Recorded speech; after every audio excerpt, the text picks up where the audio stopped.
I didn't expect to meet him that night. Not like this, not in this way. It was just a simple thing, a moment so small I didn't think it mattered at all. But when I helped a stranger fix his tie in the middle of a crowded, upscale event, I had no idea that moment would change everything. His hands were steady, almost too steady as I reached up to adjust the knot of his tie. There was something about him, something in his presence, that made the room feel smaller, as if the air had thickened with his every movement. His eyes locked onto mine for just a second, and in that brief exchange, I felt something shift. Something I couldn't explain, but that I couldn't deny. "Thank you," he said, his voice low, carrying an accent that was both sharp and foreign, almost like a warning. I smiled, trying to keep my composure, but my heart had started beating faster. This man was different. I could feel it in the pit of my stomach. I didn't know who he was or why he was here, but I had a feeling I was about to find out.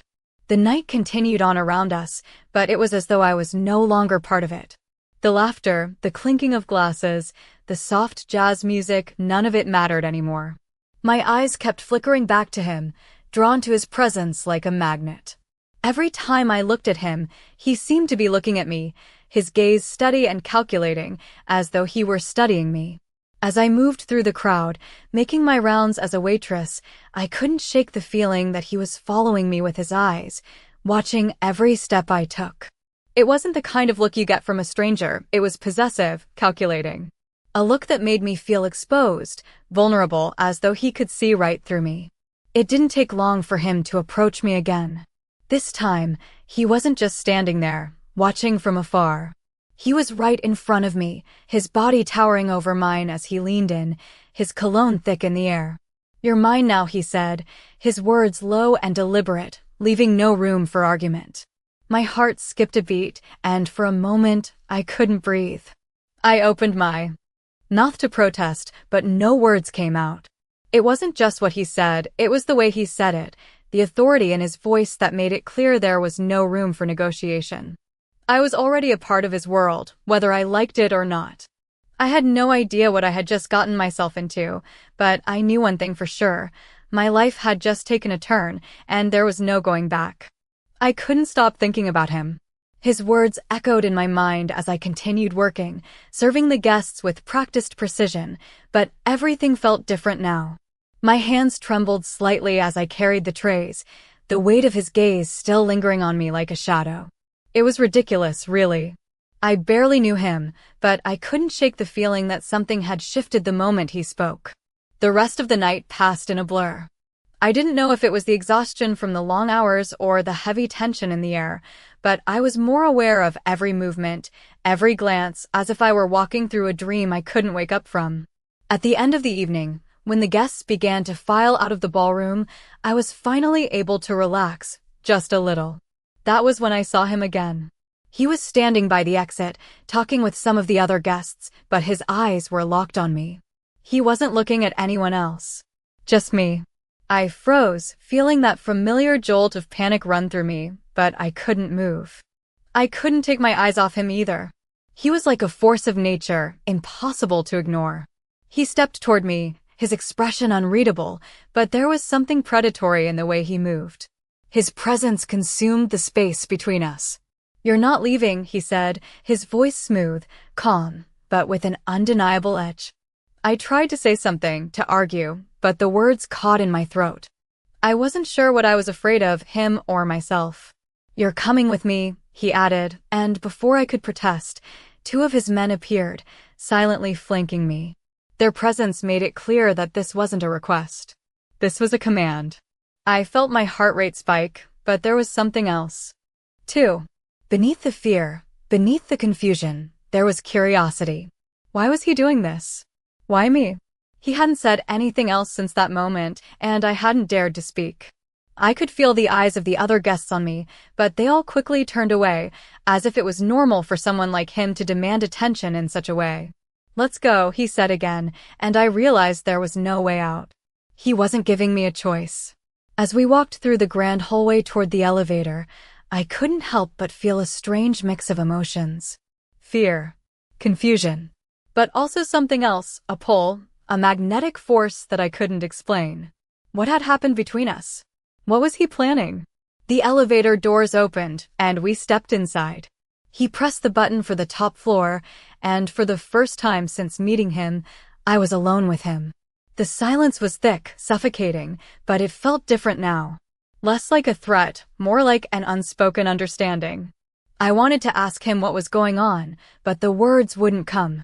Instead, I found myself just watching him. He seemed so calm, so in control. I was the one who felt out of place. The elevator dinged softly as we reached the top floor. He led me down a long corridor, the sound of our footsteps echoing in the silence. When we reached the door, he turned to face me. "Don't try to run," he said quietly as if reading my mind. "You belong here now." His words were final. No room for argument. No room for escape. And in that moment, I realized he wasn't just talking about the physical space. He was talking about something much bigger. Something I was already a part of, whether I liked it or not. I didn't expect him to be so present. As the door to the elevator slid open, I stepped into the quiet, lavish corridor, feeling like an intruder in this grand space.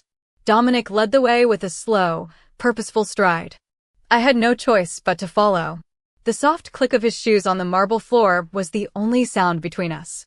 My mind raced, trying to process what had just happened. "You belong here now," his words echoed in my mind, and I couldn't help but wonder what he meant by that. What was this place? Who was he really? As we walked, I noticed how his presence seemed to command the entire room. There was no one else around, but it felt like he was the center of the world, and I was just caught in his orbit. When we reached a door at the end of the hall, he stopped and turned to face me. "Don't be afraid," he said, his voice much softer than before, though still carrying that undeniable weight of authority. His eyes held something deeper now, something unreadable. I nodded, unsure of what to say. The door opened, and I followed him into a spacious, modern living area. The contrast between the lavish surroundings and my own modest life hit me hard. Everything here was pristine, white walls, elegant furniture, an expansive view of the city below. I felt out of place, a fish out of water, but there was no turning back now. "Sit," he said, gesturing to the plush armchair by the window. I hesitated for a moment before sitting, my mind still racing. Dominic stood near the window, his back to me as he looked out over the city. The tension in the room was thick, and I couldn't figure out why he wasn't saying anything else. Was he waiting for me to speak?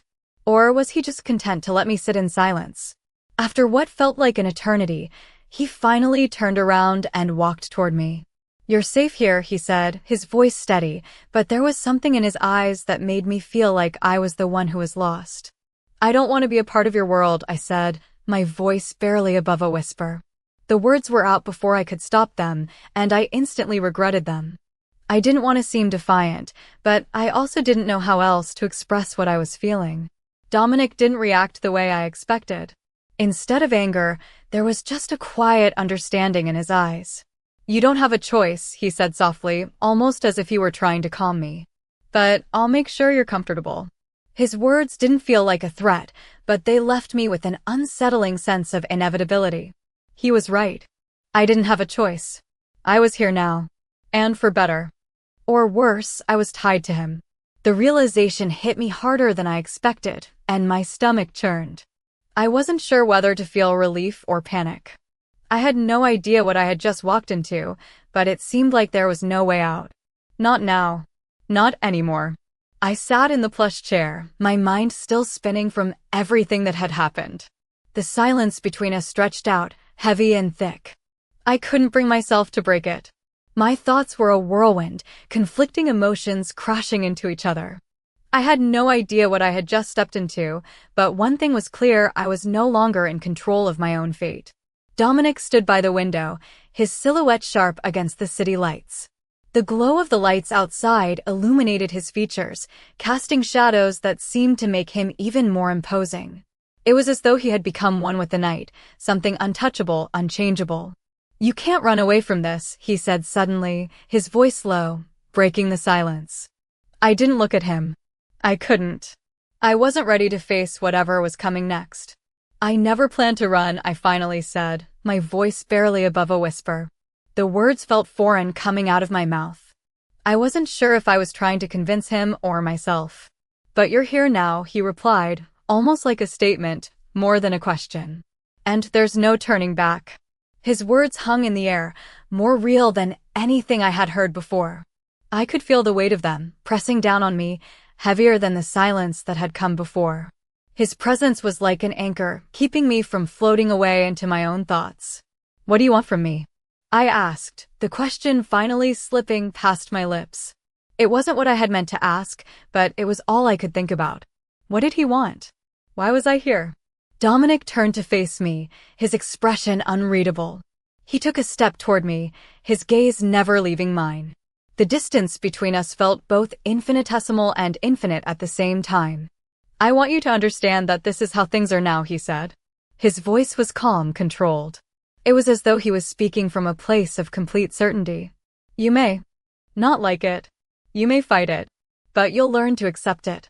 I opened my mouth to respond, but the words wouldn't come. How could I argue with that?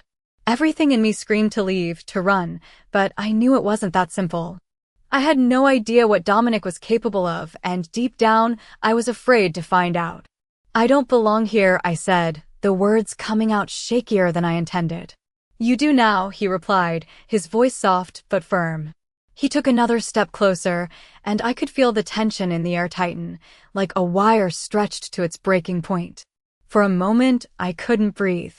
I wanted to move, to get away, but my legs wouldn't cooperate. My mind was racing, trying to piece together the puzzle of why I was here and what he wanted from me.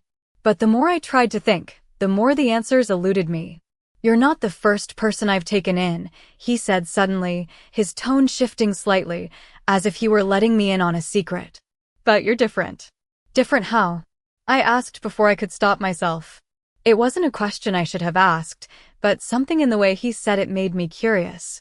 Dominic paused for a moment, studying me as if he were trying to decide whether or not to answer. Then he simply shrugged, the faintest of smiles playing at the corners of his mouth. "You'll understand in time," he said. "But for now, just stay with me. Don't run." He turned back to the window, his gaze drifting out toward the city. "You'll be safe here. I'll make sure of that."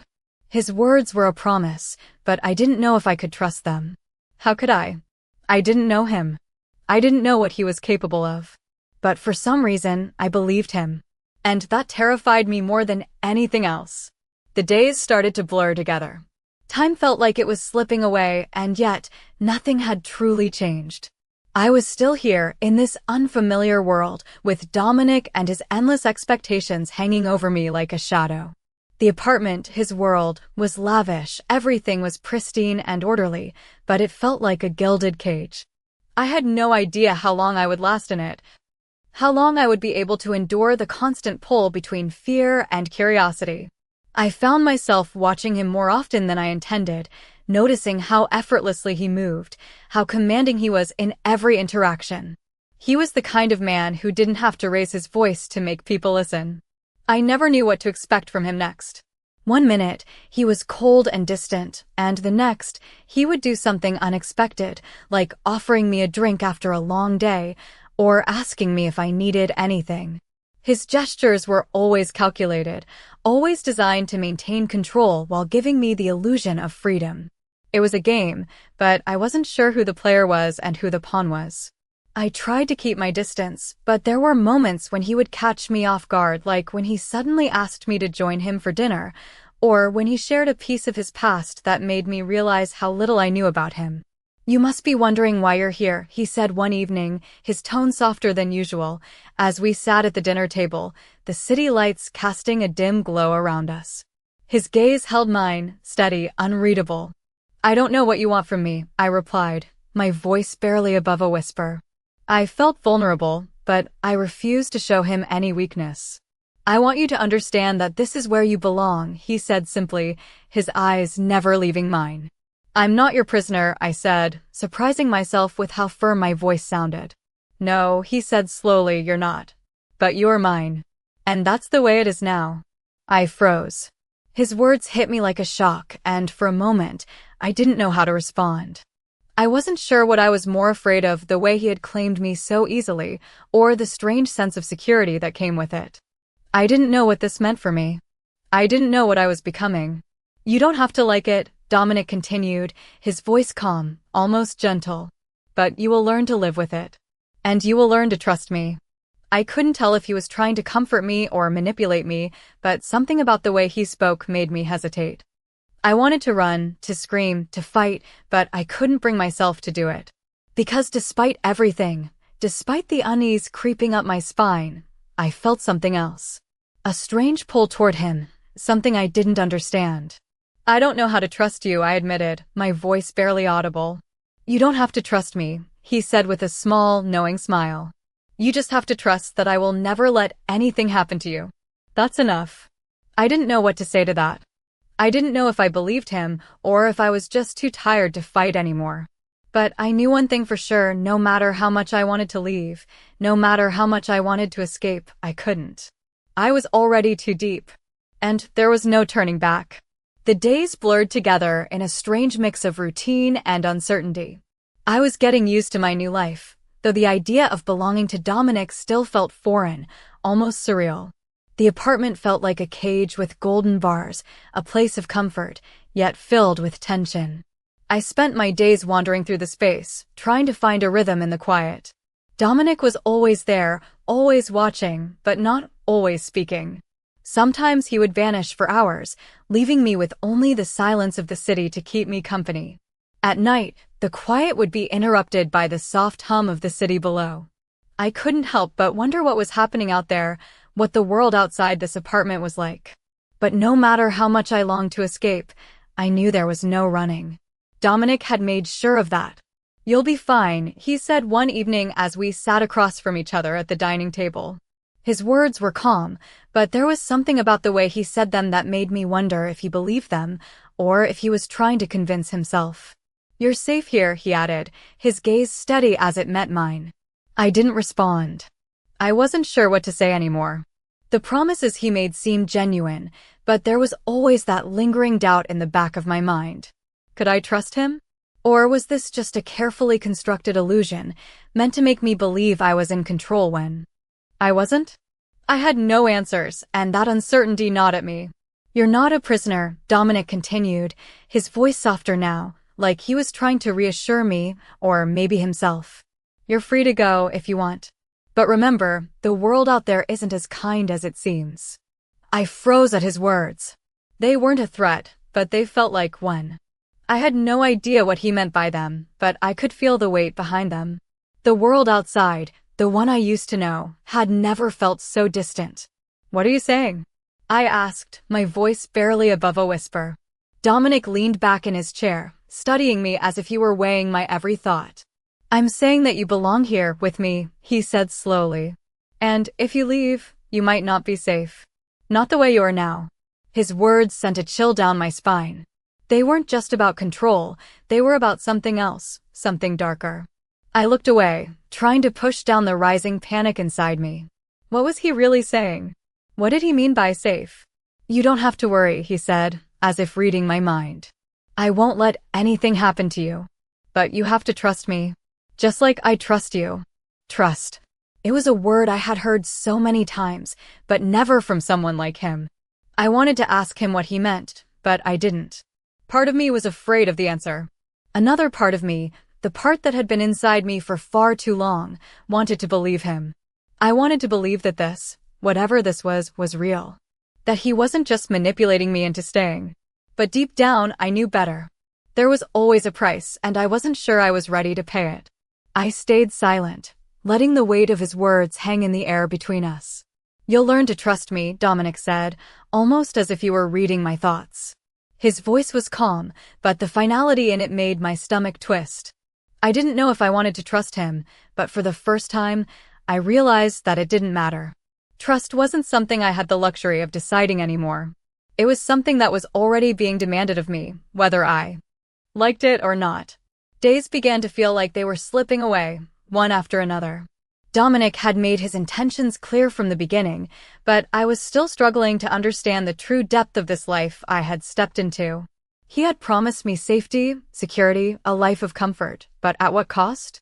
Every day felt like a balancing act. On one side, I was free, able to move around his penthouse apartment without restriction, but on the other, I was bound by his rules, his unspoken expectations. I couldn't escape the feeling that I was always being watched.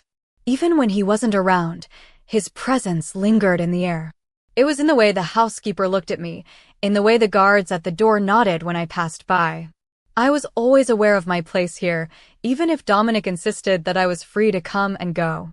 But every time I tried to imagine leaving, I was met with that same sense of uncertainty, that nagging feeling that the world outside wasn't as safe as it seemed. That night, Dominic invited me to dinner again. It was just the two of us, as it had been for the past few nights. He had become a silent fixture in my life, there, but not always speaking, observing. "You're quiet tonight," he said as we sat down to eat, his gaze never leaving me. "I'm thinking," I replied, my voice betraying a slight tremor. It was the truth, though. I had been doing a lot of thinking lately, and it made my stomach twist. "About what?" he asked, his tone casual, but I could sense the underlying sharpness in his words. "About my place here," I said, not sure why I had decided to share that with him. "I don't feel like I belong." The words felt heavy, like I was admitting a weakness I didn't want to acknowledge. Dominic didn't respond immediately. Instead, he leaned back in his chair, studying me. I couldn't read his expression, and that made me uncomfortable. "You belong to me," he said, his voice low, but firm. "That's all that matters." I felt my heart race at his words. It wasn't the first time he had said something like that, but it still sent a jolt of fear through me. His control, his sense of ownership over me, it was suffocating. I wanted to push back, to argue, but something stopped me. I wasn't sure what it was, but I knew that arguing wouldn't change anything. I was here, and that was my reality now. "And what does that mean for me?" I asked, my voice barely above a whisper. I needed to know, needed to understand what he expected from me. "It means you'll never have to worry again," he said simply. "You'll never have to struggle. You're mine now, and I'll take care of everything." His words should have been comforting, but they weren't. They felt like chains. "You're not a prisoner," he added, his voice softer now, almost like a reassurance. But I didn't feel free. I felt trapped. "I didn't ask for this," I said before I could stop myself. The words were out, raw and unfiltered. Dominic looked at me for a long moment, his gaze unwavering. Then he stood up, walked around the table, and stood in front of me. His presence loomed over me, and I couldn't look away. "You don't need to ask for anything," he said quietly. "You're mine. That's all that matters. And you'll learn to accept that." I didn't know how to respond to him. How could I? The more I tried to resist, the more it felt like I was falling deeper into his world. A world I didn't understand, a world I wasn't sure I wanted to be a part of. But I was already here, and there was no turning back. The door had closed, and there was no way out. "You'll understand in time," he added, as if reading my thoughts. "You'll see that this is what's best for you." I wanted to argue. I wanted to scream at him, tell him that he didn't understand me, but the words wouldn't come. Instead, I sat there, my heart pounding in my chest, and nodded. I didn't know what else to do. I had no choice. I had no way out. I was his, whether I liked it or not. It had been days since Dominic had spoken those words to me, days filled with a heavy silence, the kind that wrapped around me like a thick blanket. I had tried to push it away, to ignore the fact that my life had changed, that I was no longer the person I used to be. But it was impossible. There was no going back. The world outside felt distant, unreachable, like it was no longer mine. I was here, in this space, with Dominic, and I didn't know how to navigate this strange, new reality. I could feel his eyes on me even when he wasn't around. It wasn't that he was watching me constantly, it was the knowledge that he could be. That he always was. I found myself questioning everything. What did he really want from me? Why was I here? And most importantly, what would happen if I left? Every time the question surfaced, I would push it down, too afraid to face the truth. One evening, Dominic asked me to join him in the study. The room was dimly lit, the soft glow of the desk lamp casting shadows on the walls. Dominic sat at the desk, his gaze fixed on the papers in front of him. It was a routine, almost calming. But tonight, something felt different. I could sense it in the air. It was like the room was holding its breath. "Sit," he said, not looking up. I did as I was told, my heart beating faster with each step I took toward the chair across from him. The silence stretched on, thick and oppressive. "I know you have questions," he said, his voice breaking the silence like a sudden crack in the air. "And I'm going to answer them. But only if you can accept the truth." His words hung in the air, heavy with meaning, and I knew they weren't just about the life we were sharing. They were about everything, the world I had left behind, the future that awaited me. I swallowed hard, the words on the tip of my tongue. "What truth?" I asked, my voice trembling despite my best efforts to sound calm. He finally looked at me, his eyes piercing through the dim light. There was something in his gaze, something that made me feel small, insignificant. It was power, pure and unyielding. "The truth that you're mine. That everything you have, everything you are, belongs to me now." His words were not a threat, but a statement of fact, and it sent a shiver down my spine. I didn't know how to respond. There was no argument, no defense, no escape. I was here, and this was my reality now. "You're afraid," Dominic said softly, leaning forward. "You're afraid of losing yourself, of being trapped. But that's not what this is." He paused, watching me closely, as though he was waiting for me to understand. "This is protection. This is security. You belong here because you're safer with me than you will ever be out there." His words were a strange kind of comfort, but they didn't erase the unease gnawing at me. The idea that my life was no longer my own, that it had been claimed by someone else, was hard to accept. But I couldn't deny the pull, the undeniable truth that had been slowly sinking in. Maybe I wasn't just afraid of losing myself. Maybe I was afraid of what would happen if I gave in to him. "What happens now?" I asked, my voice barely a whisper. "Now, you learn to trust me," he said simply. "You learn that this is where you're meant to be. That we're meant to be together. There's no turning back, Emma. You've already crossed that line." The weight of his words settled in my chest, and I didn't know if I should be relieved or terrified. This was my life now. This was my future. And no matter how much I wanted to fight it, no matter how much I wanted to run, I knew it was too late. I was already a part of this world, his world. And I didn't know if I would ever be able to escape. The days seemed to blend together in a fog of uncertainty. I had started to accept the reality of my situation, but it didn't make it any easier to live with. Dominic had made it clear that I was his, that my place was with him. And I was beginning to see that there was no escaping it, no matter how hard I tried to deny it. The apartment had become both my sanctuary and my prison. The walls that once felt like comfort now felt suffocating. I could feel Dominic's presence even when he wasn't around. It was as though his shadow lingered, always watching, always controlling. The housekeepers, the staff, even the guards, they all treated me with a strange mix of respect and caution, as though they were constantly aware that I was now a part of Dominic's world, a world I still didn't fully understand. One evening, after dinner, Dominic asked me to join him in his study. I had learned to expect these moments of quiet conversation, though I never knew where they would lead. He was sitting at his desk, papers scattered in front of him, but his focus wasn't on the documents. It was on me. "You're thinking too much," he said, his voice soft, yet commanding.